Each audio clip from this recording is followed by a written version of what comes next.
किंवा हत्तीचा पाय तोडण्यासाठी अशा शस्त्राचा उपयोग.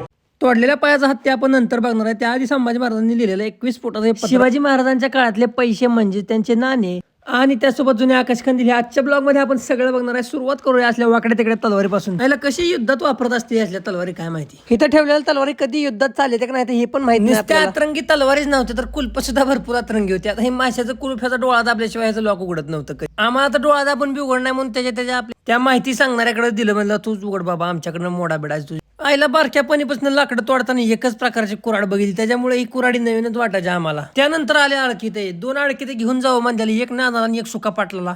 आधी साध्या वाकड्या कुऱ्हाडीची माहिती ऐकून घ्या. हातपाय तोडण्यासाठी, शासन करण्यासाठी अशा पद्धतीच्या ह्या कुऱ्हाडीचा उपयोग केलेला आपल्याला बघायला मिळेल. मिशाळू कुऱ्हाड पण म्हटलं जातं. मिशाळू असली तरी लोखंडाचीच होती. त्यापेक्षा ही सोन्याची तलवार बघा, त्याच्यावर सोन्याचं काम केलेलं आहे.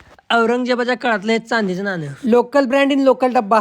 आता ओरिजिनल राजाचं ओरिजिनल नाणं पण बघून जावा. लोकल नाही, ओरिजिनल कंपनी आहे.